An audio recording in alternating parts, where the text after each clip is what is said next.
Creepy Black, along with Missing No and Lavender Town Syndrome, is one of the most well-known Pokemon creepypastas ever written on the internet.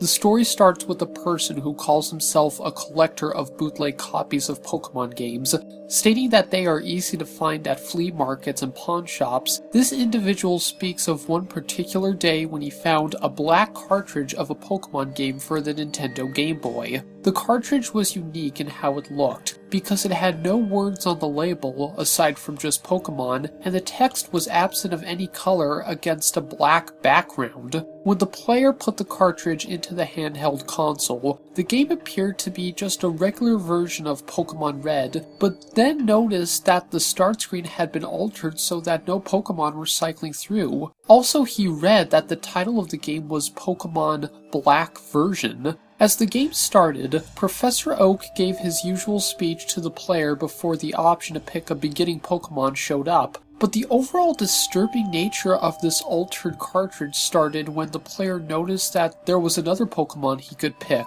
Along with Charizard, Squirtle, and Bulbasaur, a Pokemon named Ghost was also available to pick from the starting selection. Ghost was level 1, and had the same sprite as the normal ghosts encountered in Lavender Town, but only had one attack called Curse. Curse was not an actual move in the original version of the Pokemon games, so the player had concluded that this was a hacked cartridge. When playing the game, all defending Pokemon were too scared to face off against Ghost. Once Ghost used Curse against his opponent, the screen would cut to black. The cry of the defeated Pokemon could be heard, but it was much harder to hear than normal. When the game returned to the battle screen, the enemy Pokemon would be gone completely, and the player also noticed that the trainer he was facing off against had one less Pokeball than what they started with when the fight began. This was a hint that the ghost had just killed the Pokemon he used Curse on. What's worse is that when the player was given the option to run or use an attack again when facing the trainer, using Curse returned him to the overworld and the trainer's sprite vanished. Walking off screen and returning to the area where he cursed the trainer, he found that the location where his enemy once was had been replaced by a tombstone. Though Curse could be used most of the time, it didn't work throughout the entire thing. The player could not use Curse against trainers they would have to face later in the game, and it did not work on other ghosts. Using Ghost and his attack, the player breezed through the game,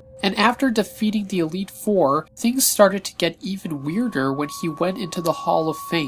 After observing the area, a text box appeared stating, "Many years later."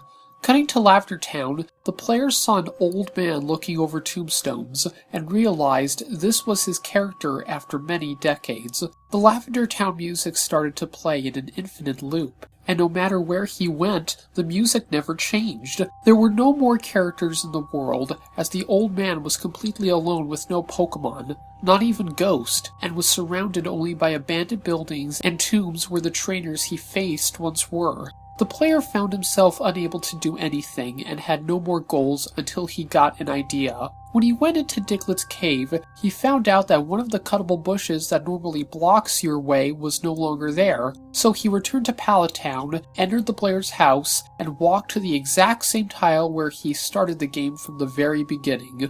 The game then cut to black as it showed him all the Pokemon and trainers he had cursed over the course of his gameplay. The Lavender Town music began to decrease in volume, so much that eventually it started to sound like a demonic groan.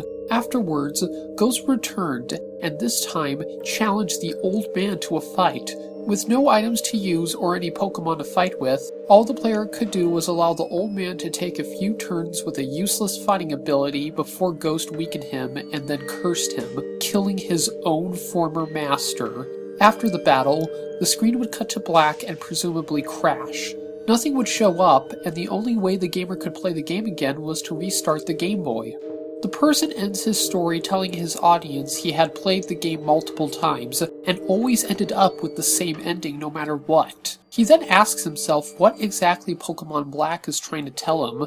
Could it be representative of the inevitability of death, the pointlessness of life, just some sort of attempt to inject something dark into a children's game, or commentary over the controversy of the abuse of animals some say is present in the Pokemon games?